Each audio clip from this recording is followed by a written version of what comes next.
오늘은 종려주일입니다. 종려나무는 우리나라에도 많이 있습니다.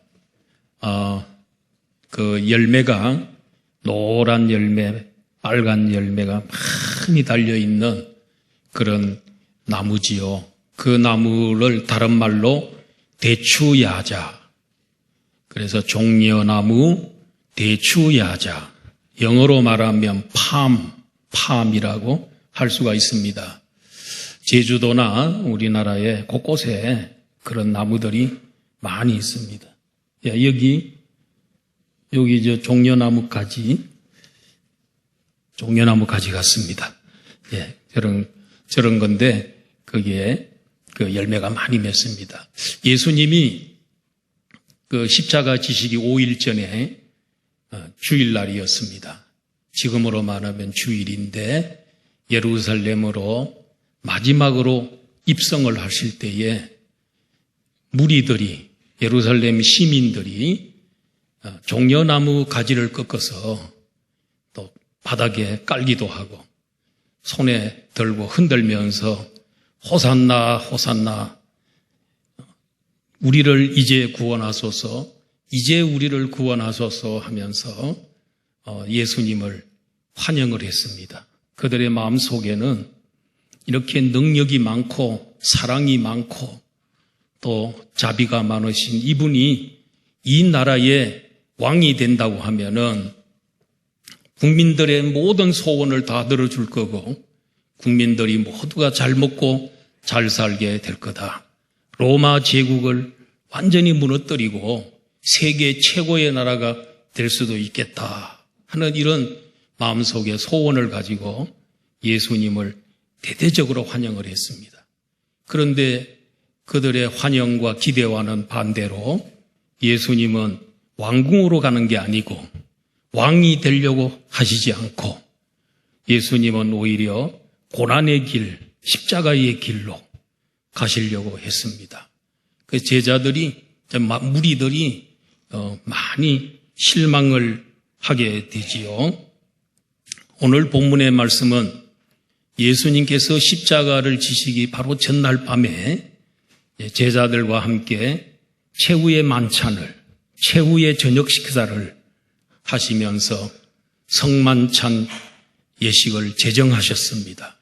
오늘 그 부분을 우리가 함께 다루면서 성만찬과 언약이라는 제목으로 말씀을 드리겠습니다. 첫째로 생각할 것은 성만찬은 가족끼리 먹었다 하는 것입니다.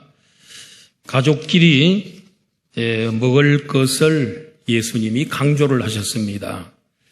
예수님은 유월절 식사를 제자들이 어디서 준비할까요? 그러니까 너희들이 예루살렘에 들어가 가지고 아무 사람이나 만나서 우리 선생님이 유월절을 잡수시려고 하는데 집을 좀 빌려달라고 합니다.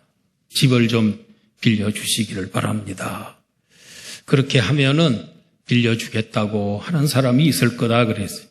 그 제자들이 가가지고 정말 우리 선생님이, 예수 선생님이 유월절을 식사를 잡수실 장소를, 방을 제공해 줄 수 있습니까? 그랬더니 아마 성경에는 없지만은 마가 요한의 어머니, 마가복음을 기록한 마가의 어머니, 그 집에서 식사를 하게 된 것입니다.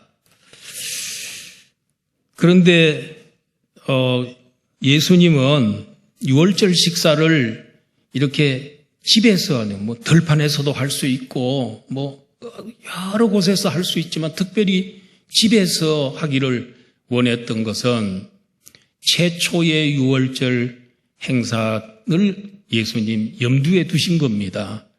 이스라엘 백성들이 애굽에서 430년 동안 종살이를 하다가 해방되기 전날에 그날이 이제 유월절 행사를 하게 됐는데 그 양을 잡아가지고 먹을 그 피는 문 설주와 임방에 바르고 밖에 바르고 그 고기를 온 식구들이 같이 모여서 식구들끼리 그 식사를 하라고 했습니다. 그리고 그 고기는 바깥으로 절대로 유출시키지 말고 그 식구들이 다 소화를 시키라고 해소하라고 그렇게 말씀을 했습니다. 유월절을 지킬 때 이렇게 집안에서 먹어야 했고 반드시 양의 피를 문 설주와 임방에 발라야 된다. 그렇게 한 사람은 그 집의 장자가 죽지 아니하고 그대로 살아있었거든요. 그러나 그렇게 하지 않는 사람들은 그 집의 장자나 초태생 짐승들이 다 죽게 될 거다. 그래서 이스라엘 백성들은 다 하나님 명령을 따라서 집에서 가족끼리 유월절 식사를 하게 된 것입니다. 예수님은 처음 유월절 식사 장소가 집안이었기 때문에 예루살렘 한 집의 다락방에서 식사를 하신 것입니다. 성만찬은 아무 데서나 하지 않고 집안에서 한 것은 예수님이 가정을 아주 중시하신 것이고 그리고 그 가족들이 모두가 구원받기를 원하는 그런 마음을 가지고 주님께서 가정을 택하신 것을 볼 수 있습니다. 그러면 예수님은 가족이 아니고 12제자들하고 식사를 했는데 그 가족이라고 할 수 있습니까? 예, 가족이지요. 영적 가족이지요. 영적 가족. 12제자. 이들이 최초의 기독교 교인들입니다. 12명이. 그리고 이들이 예루살렘 교회를 개척한 거지요. 그들이 바로 예루살렘 교회의, 초대 예루살렘 교회의 멤버들입니다. 12명의 멤버들이죠. 나중에 120명이 모이게 되고, 또 그 다음에 3,000명 이렇게 넘어가게 되고, 그렇게 됐습니다. 이렇게 가족들이 함께 구원의 은총을 누려야 함을 강조하고 있는 것입니다. 예수님의 12제자는 바로 최초의 기독교 교회이고 또 하나님의 나라의 가족들입니다. 예수 그리스도의 보혈로 말미암아 뭉쳐진 영적 가족들이고 영원히 지속되는 영생의 가족들입니다. 예수님은 특별히 이 불치병 환자들 가운데서 나 환자나 이런 사람들은 집에서 쫓겨나고 또 사회로부터 격리돼서 살았잖아요. 그런 사람을 고쳐줬을 때 예수님 그들 보고 뭐라 그럽니까? 아무에게도 얘기하지 말고 집으로 가서 이 사실을 알려라. 가족들에게 내가 이렇게 병이 났다. 나사렛 예수 그리스도가 나를 고치게 했다.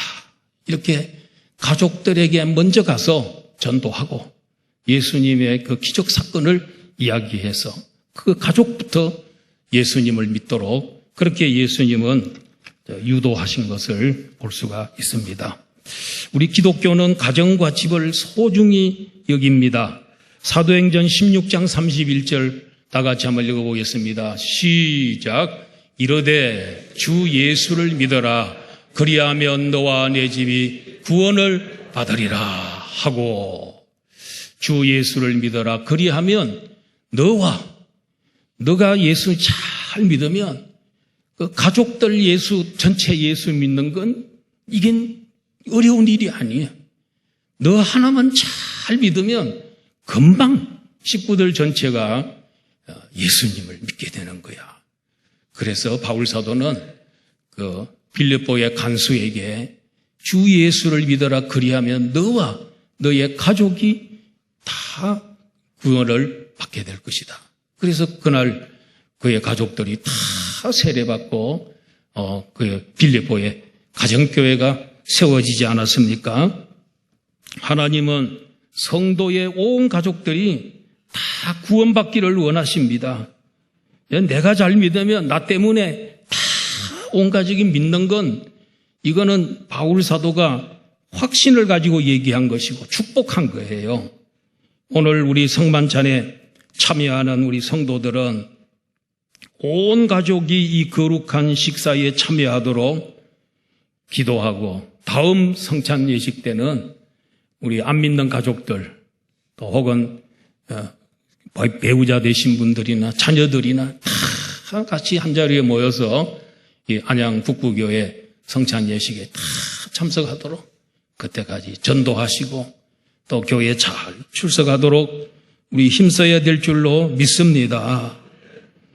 예수님은 천국을 뭐라 그랬습니까? 내 아버지의 집이라 그랬어요. 내 아버지의 집에 거할 곳이 많도다. 내가 가면 너희를 위하여 처소를 예비하고 너희를 다시 데리러 오겠다 그랬습니다. 내 아버지 집이라 그랬어요. 이 세상에서 제일 좋은 곳은 어디입니까? 집입니다. 집보다 더 좋은 데는 없습니다. 교인들이 예배 마치고 나면 왜 이렇게 빨리 어디로 가려고 합니다? 알고 보니까 집으로 가려고. 집에 직장 생활하다가도 집에 가려고. 하여튼 집이 제일 좋아요. 이 세상에 평안을 주는 곳이요. 안식을 주는 곳이지요. 밥 주는 곳이지요. 잠재워 주는 곳이지요. 집이 얼마나 좋습니까, 여러분? 그래서 우리 천국은 집이에요. 내 아버지 하나님의 집이에요. 우리 집에서 사는 게 가가지고 천국 가서 집에서 사는 겁니다, 여러분. 군대 가는 게 아니고 여기 무슨 훈련소에 가는 거 아닙니다. 천국은 집인 줄로 믿습니다. 천국은 전부 하나아버지 모시고 사는 가정인 줄로 믿습니다. 그래서 이 세상에서 우리 성찬 예식에 참여하는 사람은 저 세상에 가서도 아버지 집에 가서도 영원토록 성만찬, 그 만찬에 참여하게 되는 것입니다. 그래서 성경에 오늘 본문 29절에도 그랬어요. 그러나 너희에게 이르노니 내가 포도나무에서 난 것을 이제부터 내 아버지의 나라에서 새 것으로 너희와 함께 마시는 날까지 마시지 아니하리라. 내가 이제 오늘 이 저녁에 포도주 먹고 난 다음에는 이 세상에 있는 이 포도주는 안 먹겠다. 그럼 언제 먹냐? 저 하나님 나라에 가서 새 포도주 먹을 때까지는 이 세상 건 이제는 더 이상 나는 안 먹는다. 그러나 저 아버지의 나라에 가면, 집에 가면은 거기에 또 성만찬이 있다. 만찬이 있고 식사가 있다는 거죠. 그거 영원히 나는 먹게 될 것이다. 너희들도 그곳에 오면은 함께 우리 성만찬, 오늘 성찬 예식 하는 것처럼 우리 천국 다 가서 여기에 성만찬 예식을 우리도 거행하게 될 수 있는 줄로 믿습니다. 하여튼 이 세상에서 참여한 자만이 여러분 그 세상에 가서 영원히 성만찬 예식을 하게 되는 것입니다. 하나님의 나라는 가정을 귀히 여기고 가족들이 구원받기를 원합니다. 우리는 모두 하나님의 권속인 줄로 믿습니다. 두 번째로는 성만찬에는 합당한 자만이 성만찬에 참여해야 합니다. 그 12명의 제자들 가운데 딱 한 사람이 합당치 않은 사람이 거기 있었습니다. 그는 가룟 유다입니다. 이미 가룟 유다가 대제사장들을 찾아가 가지고 내가 예수를 넘겨줄 테니까 나에게 은 30을 달라. 그래서 이미 돈을 받았어요. 챙겼어요. 어디 숨겨놓고 이 성만찬, 이 최후의 만찬 6월절 잔치에 그가 참여하게 된 겁니다. 그래서 예수님은 성만찬을 시행하기 바로 전에 예수님 뭐라 그랬습니까? 너희들 중에 한 사람이 나를 팔 것이다. 너희들 중에 한 사람이 나를 팔게 될 것이다. 그랬더니 제자들이 선생님 그게 누굽니까? 접니까? 또 다른 사람 제가 선생님 저는 아니지요. 저는 아니지요. 그래. 예수님이 나와 함께 그릇에 손을 넣는 사람이 떡그릇에 손을 넣는 사람이 나를 팔 것이다. 그때 마침 가룟 유다가 예수님과 함께 떡그릇에 손을 이렇게 같이 넣게 됐습니다. 그러면서 예수님 뭐라 그러냐면은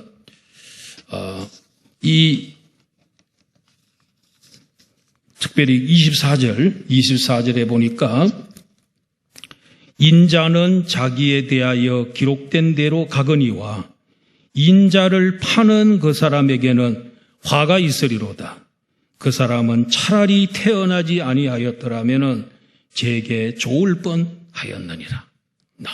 너무 무서운 말씀을 예수님 심판의 말씀을 하죠. 차라리 그 사람은 태어나지 않는 게 좋다. 나는 그 인자를 나는 그 기록된 대로 성경에 기록된 대로 고난받다가 죽게 되지만은 인자를 파는 그 사람에게는 화가 있다 그랬습니다. 여러분 이 정도 되면 그 예수님께서 왜 이런 말씀하시냐면 그때까지라도 회개라는 거, 지금이라도 회개하면 된다 이거죠. 그를 책망하는 거예요. 회개하기를 기다리시는 예수님의 그 마음이에요. 지혜를 준 거예요. 그런데 그는 그것을 거부했습니다. 물질 때문에 선생님을 팔게 되는 것입니다. 가룟 유다가 뭐라 그럽니까? 랍비여 나는 아니지요 라고 했습니다. 그때 예수님이 내가 말하였도다. 가룟 유다가 나는 아니지요 했었는데 예수님께서는 네가 말을 했다.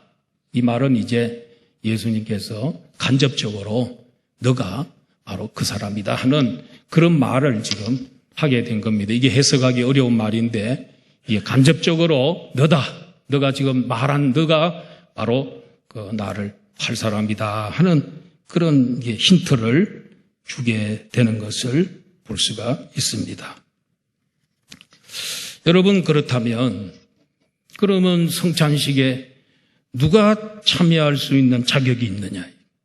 성찬 예식에 합당한 사람이 누군가에게 의로운 사람이 죄가 전혀 없는 사람 이런 사람이 참여하는 겁니까? 그런 사람은 이 세상에 한 명도 없습니다. 그런데 죄인이 참여합니다. 왜냐 예수 그리스도의 보혈의 능력은 십자가의 보혈이 죄인에게 필요하잖아요. 그런데 죄인은 죄인인데 성찬 예식에 참여할 수 있는 죄인은 회개한 죄인입니다. 가룟 유다처럼 회개하지 않은 사람은 참여할 수 없습니다. 영원히 저주를 받습니다. 그러나 회개하고 돌이키고 그런 사람 그때까지만 해도 가룟 유다가 주여 잘못했습니다 선생님하고 통해 잡으겠더라면 그런 만찬에 합당한 자였고 하나님의 나라에 가서도 영원히 잔치에 참여할 수 있었는데 그 기회를 놓쳐버린 것이지요. 사랑하는 성도 여러분, 우리 모두 다 죄인입니다. 그러기에 십자가의 보혈이 필요하죠. 내일 죽으실 예수 그리스도의 구속의 은혜가 필요한 죄인들입니다. 그런데 회개한 죄인이어야 됩니다. 자기의 잘못을 다 뉘우치고 오늘 성찬 예식을 할 때도 여러분들 지난날에 지은 모든 죄를 다 회개하는 마음 가지고 통해 자복하는 마음 가지고 참여하셔야 돼요. 성찬 예식을 참여할 때는 두 가지 태도가 필요해요. 먼저 구속의 은혜에 대한 감사가 있어야 되고 또 한 가지는 하나님 말씀대로 못 산 것에 대한 죄송한 마음을 가지고 회개하는 뉘우치는 마음으로 성찬 예식에 참여해야 될 줄로 믿습니다. 그리고 세 번째로는 성만찬은 새 언약입니다. 자, 예수님이 떡을 나눠주시면서 나눠 먹어라. 이것은 너희를 위하는 나의 몸이다. 너희를 위하여 찢기는 나의 몸이다. 이렇게 주님이 말씀하시고 또 식후에 잔을 나눠주시면서 이 너희를 위하여 흘리는 바 나의 피 곧 언약의 피니라. 이렇게 예수님 말씀하면서 예수님 그 잔을 나눠주시면서 그 자리에서 그들과 언약을 맺었어요. 무슨 언약이래요? 새 언약을 맺은. 그럼 옛 언약은 뭡니까? 이스라엘 백성들이 시내산에서 이스라엘 백성이 하나님과 언약을 맺을 때에 시내산에 200만 명을 다 시내산 광장에 모아놓고요. 짐승을 잡아서 그 피를 가지고 그들에게 다 뿌렸어요. 뿌리면서 뭐라고 계약을 맺었냐면 나는 너희들의 하나님이고 너희들은 나의 백성이다. 그렇게 하기를 원하느냐? 나는 원한다. 너희들도 내 백성 되기 원하느냐? 예 하고 아멘 해서 그랬더니 그 다음에는 피를 짐승의 피를 다 그들에게 뿌려요.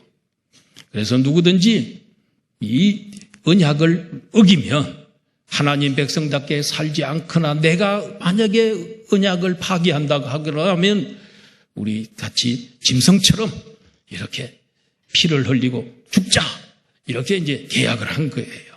그때는 계약을 맺을 때에 짐승의 피로서 계약을 맺었어요. 그러나 여러분 짐승의 피는 속죄를 이룰 수가 없지요. 하나의 예수 그리스도 십자가 이 피 흘려 죽으심에 대한 모형이고 그림자일 뿐이지 그것이 진정한 속죄를 이룰 수 없는데 예수님은 드디어 수천 년 동안에 그 모든 짐승의 피 이런 것들을 염두에 두시면서 내가 오늘 새로운 언약을 맺는데 내 피를 믿으면 너희들을 위해서 죽는다고 믿으면 그리고 나의 죽음이 너희들의 죄를 위한 죽음이라고 믿는다면 나는 너희들을 구원시켜 주겠다. 네, 피로서 나의 피로서 맹세한다. 이렇게 하는 거예요. 그래서 우리가 할 일은 뭐겠어요? 믿는 것밖에 없어요. 우리가 할 일은 예수 그리스도가 나를 위해서 죽으셨구나. 나를 위해서 피 흘렸구나 하는 걸 믿기만 하면 우리에게 구원이 주어지는 것이고 예수님은 우리를 위해서 십자가에 피 흘려 주셔야 되고 그래서 그 다음날 예수님은 피를 흘리고 돌아가셨습니다. 옛 언약은 짐승의 피가 대신해서 죽어준 거고 새 언약은 뭐냐? 예수님이 우리를 위해서 피를 흘려 죽어주신 거죠. 어느 언약이 확실합니까? 예수 그리스도의 언약, 새 언약이 확실한 언약이죠. 그 진정한 언약이죠. 그림자가 아니고 원형이 되는 것이지요. 그러므로 진정한 영원한 사죄는 오직 예수 그리스도의 보혈뿐인 줄로 믿습니다. 진정으로 사죄받고 구원에 이르는 방법은 예수 그리스도의 새 언약을 믿고 따르는 길밖에는 없습니다. 성도 여러분, 나 때문에 십자가를 지신 그 예수님, 바로 우리 구원을 위해서 그분은 대신 죽어주셨어요. 그분을 믿으면 구원받고 성찬 예식에 이 땅 위에서 참여하게 되고 또 저 영원한 나라에서 영원히 성만찬 예식에 참여하게 될 줄로 믿습니다. 우리가 성찬 예식을 하는 것은 뭐냐면 예수 그리스도의 죽으심을 주님 오시는 그날까지 기념하라 그랬습니다. 오늘 우리는 성찬 예식을 하면서 예수님이 죽어주심을 기념하는 겁니다. 기념은 자주자주 해요. 3.1절이 되면 또 기념하지요. 8.15 해방이 되면 또 기념하지 않습니까? 성찬 예식을 통해서 예수님의 죽으심과 부활하심을 우리는 자주자주 기념하기 위해서 성찬 예식을 이렇게 하는 겁니다. 그리고 이 성찬 예식을 통해서 우리가 뭘 각오해야 되자면 예수 그리스도의 이 십자가의 복음과 부활의 복음을 주님 오시는 그날까지 증거해야 되겠다. 그래서 이 세상에 많은 사람들이 이 만찬, 성만찬에 참여할 수 있도록 전도하는 것, 주님 오시는 그날까지 증인되는 것, 이게 우리의 사명입니다. 오늘 이 말씀을 기억하면서 성찬 예식은 세 가지 우리가 한번 읽어보고 같이 성만 1 시작 1 성만찬은 가족끼리 먹었다. 2 성만찬에는 합당한 자만 참여해야 돼. 회개하는 사람, 죄가 전혀 없는 사람이 아니고 다 죄인인데 회개하고 예수 믿는 사람만 참여할 수 있다는. 그리고 3 성만찬은 새 언약이다. 예수님, 내가 너희들 내 피로 구원시켜 주마. 나를 믿기만 하면 구원시켜 주겠다는 이 언약을 굳게 믿고 승리하면서 살기를 주의 이름으로 축원합니다. 기도하겠습니다. 아버지여, 은혜를 감사합니다.